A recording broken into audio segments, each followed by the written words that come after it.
इस तरह से भद्दी भद्दी गालियां कमेंट करना, ये हमारे सनातन धर्म में नहीं कहीं लिखा है। जो आदमी 2-2 बार विधायक और 4-4 बार सांसद रहा हो, ऐसा नहीं होगा। कल परसों मेरा प्रतिनिधि था और तमाम लोगों का मैं फेसबुक कल परसों देख रहा था। मैं तो देखता नहीं हूँ, ना फेसबुक चलाने आता है, ना मैं देखता हूँ। लाइव आता हूँ इसलिए मुझे सिखा दिया गया कि ऐसे बटन दबाइएगा तो लाइव आइएगा। तो हमारे बिहार के शहाबुद्दीन की कोरोना से मौत हो गई, जिनको मेरे दोस्त भी थे और श्रद्धा सुमन अर्पित करता हूँ। दोस्तों, किसी के मरने पर आपको गलत बयानबाजी नहीं लिखना चाहिए, न करना चाहिए। आप वो 90 का दशक नहीं देखे हैं। शहाबुद्दीन मर गए, बैकग्राउंड उनका क्या था मैं भी जानता हूँ, लेकिन 90 के दशक को आप 90 के दशक में शहाबुद्दीन का उदय हुआ।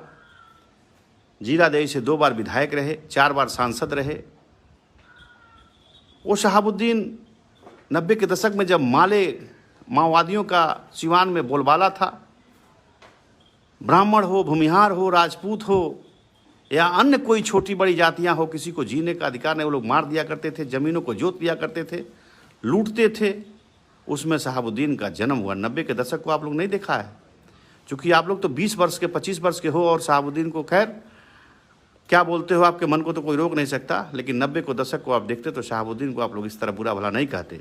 ठीक है, तेजाब कांड हुआ, कौन किया नहीं किया, शहाबुद्दीन उस समय जेल में थे, लेकिन उसमें फंसे से कोर्ट ने उनको सजा दिया, उस सजा को भुगत रहे थे।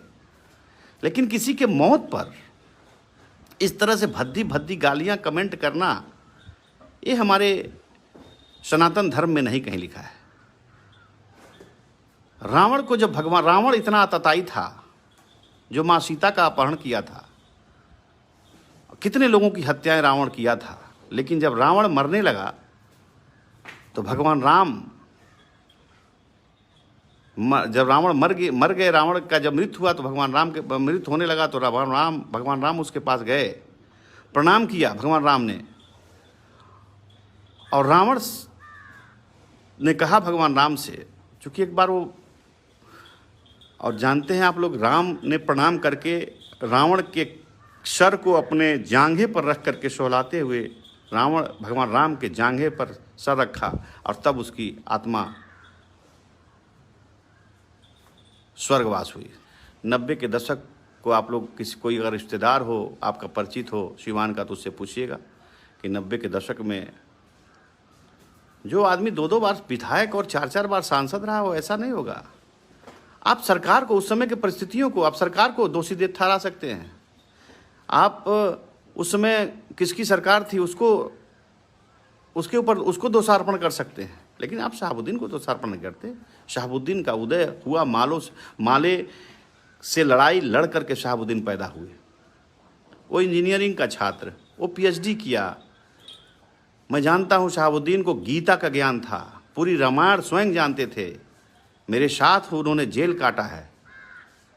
मैं पूरी रामायण मैं उनको शहाबुद्दीन को पढ़ते देखा हूँ। पूरे गीता का एक एक लैंग्वेज, एक एक शब्द उनको कंठस्थ याद था उस व्यक्ति का। क्या आप लोग जानते हैं शहाबुद्दीन के विषय में? सब लोग शहाबुद्दीन को गाली ही सिर्फ दे रहे थे। कल मैं देख रहा था फेसबुक पे, मुझे शर्म आ रही थी, ये भी शर्म आ रही थी कि किस संस्कार में आप लोगों का जन्म हुआ है। ठीक है, आप लोग मुझे फेसबुक पे हैं, आप लोग कुछ भी बोल सकते हो, लेकिन ऐसा नहीं। हम लोग का हिंदू संस्कृति, सभ्यता और सनातन धर्म हम लोगों को नहीं सिखाता कि किसी के मैयत पे आप लोग खुशियाँ मनाइए। सबकी मैयत पे मातम मनाना चाहिए, क्योंकि जब शरीर आदमी त्यागता है तो भगवान हो जाता है। इसलिए आप लोगों से मैं निवेदन करता हूँ कि किसी मैयत, हाँ, जो व्यक्ति मुस्लिम समाज का लोग उस पत्रकार के मृत्यु पर भी अगर हंसे हैं तो भी गलत किए हैं, उनको भी ऐसा नहीं करना चाहिए। इस्लाम भी ऐसा नहीं सिखाता है। इसलिए दोस्तों, इस कोरोना महामारी में हम सबको मिल के लड़ना है और सबको घर में रहना है। जो 5G जियो 5G का जो ट्रायल हो रहा है, उससे भी कई लोग, उसके वायरस से भी कई लोग मर रहे हैं। कोरोना से तो मर ही रहे हैं, कोरोना तो है ही है, चाइना का, वुहान का भेजा हुआ एक जहर, लेकिन उससे भी लोग मर रहे हैं। ये भी सोचना है।